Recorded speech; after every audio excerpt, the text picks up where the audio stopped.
Everyone, my name is Matt Jarbo. This is Stranger Days. And February of 2017 was a very tough month for YouTubers. Hell, 2017 in its entirety was a tough year for YouTubers, but February was the worst. That's when the Wall Street Journal released its hit piece on PewDiePie and essentially kind of kicked off the start of the adpocalypse, at least in regards to it being a broader known thing. And as a result of all of that, people have been scrambling to try and survive on the platform. Many people out there have very much been hit by this. It's not anything that's uncommon, not anything you haven't heard about yet, but it does feel like things have somewhat been returning to normal, or some standard of normal that we all can agree with, we all can live with, and we all can kind of build off of, right? That's where we find ourselves. But as this whole PewDiePie T-Series thing kicks off and really keeps kind of going, it's brought some more unwanted attention onto PewDiePie. Not only that, for something that he did that I don't think is that big of a deal, but they're trying to make it that way. And so it ultimately boils down to this. Vox.com is trying to trigger another adpocalypse. And they might succeed. If I'm being honest, they might actually succeed here. If they don't succeed in triggering another adpocalypse, they're going to succeed in maybe trying to really hear PewDiePie, who ultimately hasn't done anything bad in a while, and things that he has done that's bad are just stupid, and he's apologized, but they put so much pressure on him to be perfect that when he screws up, it has repercussions, essentially. And that's what Vox here is trying to do. Now, the first things came up a couple days ago, or 2 days ago, or no, just yesterday, actually, sorry, where there's this article that popped up that said PewDiePie's ties to white supremacy spell serious trouble for the future of YouTube. His ties to white supremacy. You know what their argument here is, right? Their argument here is that he follows Ian Miles Chong on Twitter. He follows Lacey Green, right? Liberal feminist, one of the most popular feminists on the YouTubes, dating my friend Chris Raygun, and who happens to be liberal, and basically are trying to refer to her as being an alt-right darling. Ian Miles Chong went from being a feminist to being conservative. I wouldn't go as far as to call him alt-right. I don't think he's alt-right or alt-light. I think he just has some opinions that are righter than J Romano here. And so of course she goes through this whole article. I'm not going to go through it. It is literally look at this. This is how long she goes on for. Everything else, trying to smear PewDiePie with white supremacy. And the big crux of the argument here is in a video he did called Subscribe to PewDiePie. He had mentioned a guy named ER. Up for debate whether or not you believe that he's a white nationalist. I don't know much about that, but PewDiePie basically said, listen, I didn't realize that. I'm sorry I did that. I'm not trying to make jokes about Nazis anymore. I didn't realize it. I'm removing it. And he removed it. And there's that. And that should be really all it is, right? If the person admits that they made a mistake, whether or not you believe they made a mistake, if they feel they made a mistake and they acknowledge it and then they try to rectify it, they try to do better by it, that should be that. That should be where it's at. Right? You'd like to think in a perfect world, when someone screws up and says, hey, look, I'm sorry, I'm not going to do it again. You don't rake them over the coals over it on a very public platform. You'd like to think that, but that's not what gets views and clicks these days. Let's be fair. You got to drag it out. You got to make it part of a series, right? You got to do that because that's where it comes from. So J Romano came back today with another article, this time titled YouTube's 2018 Rewind is the site's most disliked video ever, and the implications are huge. And she uses this as another attack on PewDiePie. Again, look at the byline, or the tag. PewDiePie is YouTube's most popular user. He doesn't appear in the video, and his followers are waging war in his name. Here's what's at stake. Yeah, because the whole YouTube Rewind being the most disliked video ever has anything to do with PewDiePie. He made fun of it, right? Because he's not in it. You figure the most popular YouTuber, the most subscribed YouTuber, would have an appearance. Logan Paul did not. Logan Paul wasn't in it either, because it was a corporate thing for corporate people. That's what it was for. It was a big ad. There's lots of reasons to not like the YouTube Rewind. It was corporate. It was stupid. But trying to sit there and argue that the implications of it are huge. Actually, to be fair, the implications of it are kind of huge.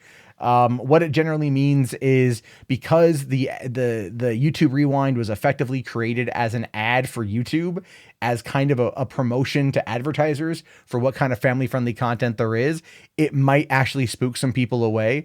And that entire mindset is going to be cheered on by an article like this, which again, completely goes on forever, right? I mean, this woman is obsessed with trying to take down PewDiePie. Now, this is what she talks about. She says PewDiePie resides at the center of what seems to be a growing divide between YouTube subcultures, trying to still argue these points that just don't simply exist. One side of the fight to defend PewDiePie's defend PewDiePie many overlapping subcultures, which make up huge swaths of YouTube's general populations, is tremendous gaming communities like Let's Players, live streamers, machinima style editors. Machinima style editors, we haven't seen that in years. That's old hat, right? Even Let's Players, I don't want to say they're old hat, but they're like, you know, in terms of like peak popularity, 2014 has come and gone. Vloggers are still pretty big. Prank cultures that overlap their stunt personalities like Jake and Logan Paul, and its increasingly insidious alt-right presence. You have to love that there, right? Ties in Jake and Logan Paul to this whole problem, and they are their own problem, to the increasingly insidious alt-right presence. Now, I will definitely agree that there has been a large influx of right-leaning commentators on YouTube that have seen prominence. My personal theory on this one is has everything to do with the paradigm shift of user base, right? Imagine Facebook. 10 years ago, it was your college friends, your high school friends on Facebook. And then it became your family members, your mom, your dad, your grandparents. And then now all the young kids have moved over to Snap or Instagram or whatever they're on. And then there's just all the grandparents that are there, the adults. Same thing happened to YouTube. Those people are now getting into watching YouTube as cable prices become extraordinarily high. So they move over to YouTube, where it's part of their smart TV or smart device or whatever. And that ends up being a reason for this. That ends up being a reason why we see these kind of commentators find audiences. There's nothing wrong with that. I'm not criticizing that. I'm saying that that's probably the most Occam's razor reason for that type of influx. And there are a lot of conservatives out there that have been quiet for quite some time that are now coming out. And there's nothing wrong with that. But trying to say that it's an insidious alt-right presence is acting like the alt-right, it has a large place in this, like it has a major stake. It doesn't. It never did. It's a very small niche. And even many would argue that the alt-right effectively is dead. The alt-right, in terms of what Richard Spencer wanted the alt-right to be, is dead. The white nationalist, white supremacist, complete, racist mofos. Yeah, no, they still very much exist. They still very much exist. But not entirely on YouTube. Not as much as people like J Romano here want them to be. They're not like that, but they do exist. Now, though he's known primarily within the gaming community, PewDiePie has fingers in all of these pieces, and thus frequently unites them into a loosely affiliated group of YouTubers known for their irreverence, love of trolling and irony, the commitment to doubling down hard on jokes and memes. There's nothing wrong with joking about meme cultures. Again, part of the internet. There's a reason why those of us who were around in the 2016 presidential election like to joke that we are survivors of the Great Meme War. It's a meme. Something obviously AJ here doesn't get. It's no surprise that with all this in common, members of these more innocent subcultures within the group are primed for gradual induction into the alt-right's world of online extremism. Okay, I'm now going to really want to see what her example for this is. On the other side of the fight lie many YouTubers who come to the site for other reasons and other forms of entertainment, who arguably aren't interested in supporting cult of personalities that might be said to represent old school YouTube. Instead, they come to the site for music, memes, narrative media, instructional videos, and more generally forms of content consumption and entertainment. But didn't she say memes were bad? She literally just says doubling down hard on jokes and memes. So she just said memes are tools of the alt-right, and then immediately says, oh, but normies come there for memes, and that's not a bad thing. Okay. The second group of YouTube consumers is represented nowhere more clearly than in the slowly developing year-long race for the distinction of YouTube's most subscribed channel. That is a title PewDiePie has held since 2013, but over the course of 2018, his status has been increasingly threatened by another longtime channel, T-Series. Okay, so again, going past that, it just goes into the T-Series debate, which we already freaking know about here, right? But it doesn't necessarily talk about what PewDiePie has done to tie together the alt-right. It's fear-mongering. It's propaganda. Even here, it doesn't talk about it. Like this whole segment here talks about YouTube, the YouTube Rewind and everything else. Other than that, there's nothing. Oh, the implications are terrible for YouTube with PewDiePie being at the top because some people were dicks and hacked, printers to print out, subscribe to PewDiePie, and Mr. Beast did his big thing and all, whatever. Vox is trying to push this narrative that PewDiePie is evil, that PewDiePie is bad, that PewDiePie is going to destroy everything. I truly think that this is just J Romano and the editors at Vox acting just like the Wall Street Journal last year, coming out and saying, we don't like that these people get more attention than we do. We don't like that. We don't like that, so we're going to smear them as all alt-righters. We're going to go after them in any way that we can, and we're going to fearmonger and propagandize until they're no more. And that's where we find ourselves, and that is fucking annoying as hell. It is really goddamn annoying. Because most people come here and they have their opinions, and their opinions you may agree with or disagree with. They have them, fine. The vast majority of people here just give their opinions, want to talk about it, and that's it.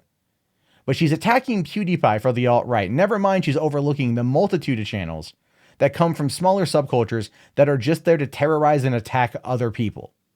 Those people are more damaging to YouTube and YouTube culture than PewDiePie. PewDiePie might pull in 2-3 million views, 5 million views on a video with the 75 million subscribers. But look at Logan and Jake Paul, who pull in 2, 3, 16 million views on their vlogs, where they literally pitch merch to kids multiple times in an episode. And it's been proven by Nerd City. It's been broken down by Nerd City.